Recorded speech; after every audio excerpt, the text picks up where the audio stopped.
What's going on, guys? Trevor Long here for Sawback Gear, and today we're going to be talking about a very effective training tool that I use for climbing. I'm going to be showing you guys how to set it up for a very inexpensive price and how to use it in your workouts to get the best results from your training. So if you're interested, stick around.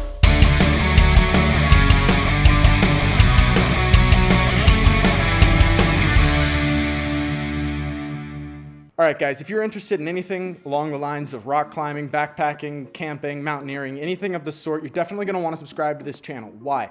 We post videos all the time, how-to videos, gear reviews, trip overviews, things like that. Really good content, very informative. I think it's entertaining, and I think you're definitely going to like it. So if you like the content, like this video, whatever, go ahead and subscribe to the channel so you can find more, and it'll help us a lot, so that's cool too. So like I said before, today we're going to be going over a training tool that I use all the time whenever I'm training for climbing or things like that. And the tool is this piece of rope. It's kind of knotted. This piece of rope. I know, super exciting, right?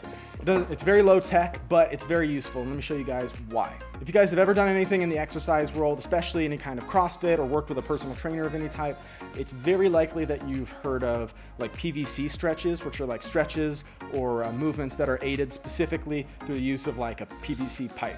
And there's tons of different exercises that you can do that can be really helpful, but they're all for specifically like stretching out certain muscle groups, and you know, they're very effective. So this is basically along those lines, but instead of using a PVC pipe, we use a rope like this.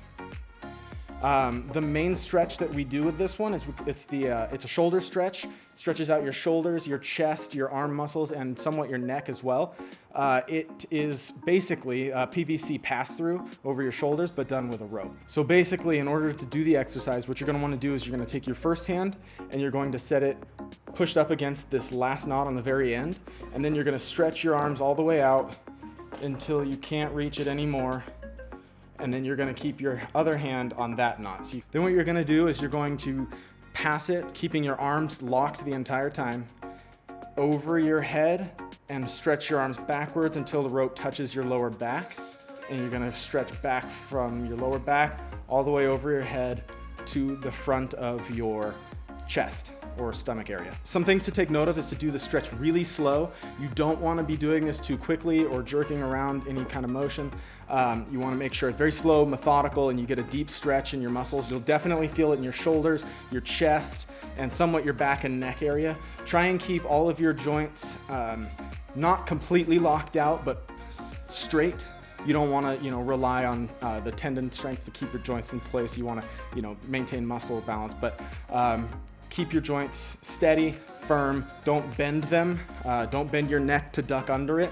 Just stretch your arms. And then once you've done roughly maybe 10 to 20 reps, depending on how effective you are or how often you've done this, how flexible you are, whatever it may be.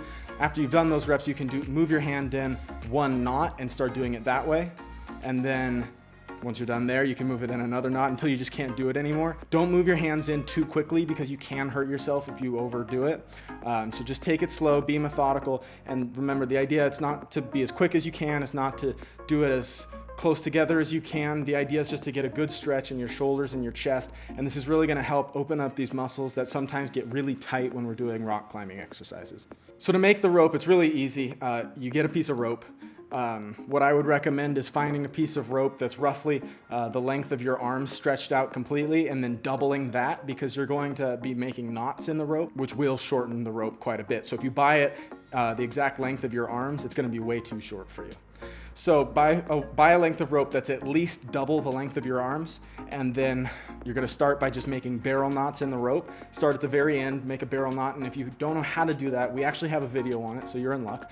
Go ahead and click the link wherever it pops up, and you can check out that video, and then come back here for the rest of this one, or watch it afterwards, whatever you think is best. But yeah, go ahead and make a barrel knot in the end of the rope, like this one here, you see it? And then space it out one of your hand widths and make another barrel knot right here. And then put your hand here and make a barrel knot right here, and then right here, and then right here, and then right here, until you run out of rope. Once you've got your last rope, you can trim off, if there's a bunch of extra, you can trim it off there if you want, or you can just leave it, whatever. But the idea is that then you've got the full length of rope that has knots on all of the different stopping points, so that way you can move your hands in and it keeps them it keeps it consistent, so you have like a good idea of where you're going to be placing your hands when you're doing the exercise. Definitely, guys, I would recommend you check this out. It's really important that you take care of your body. Recovery and stretching is one of the most effective and helpful boosts to your training program. You can use this either as a warm-up, a cool-down, or whatever you want. It is considered a dynamic stretch, so it will work well for warm-up exercises, and it's fairly quick. You don't have to take very long to do it, so you can just throw it in right before you do some of your climbing warm-ups and everything like that, and it'll really help your training, guys. So I definitely recommend you check this out. If you have any questions or concerns at all, just go ahead and leave a comment in the comment section down below, and we'll try and get back to you. Otherwise, if you like the video or like the videos that we create, go ahead and hit the like button. It would be super helpful for us to know you guys like this kind of content, and if this video does well, then we'll put out other videos about training tips and stuff like that as well, so that we can, help you guys out a little more. Other than that, if you like the channel at all, go ahead and hit the subscribe button. It'd be super helpful for us. We cry every time somebody subscribes to our channel. It makes us feel so good inside. Also, for the record, anybody who subscribes to our channel is automatically our best friend. Other than that, this has been Trevor Long for Sawback Gear, and we look forward to seeing you outside.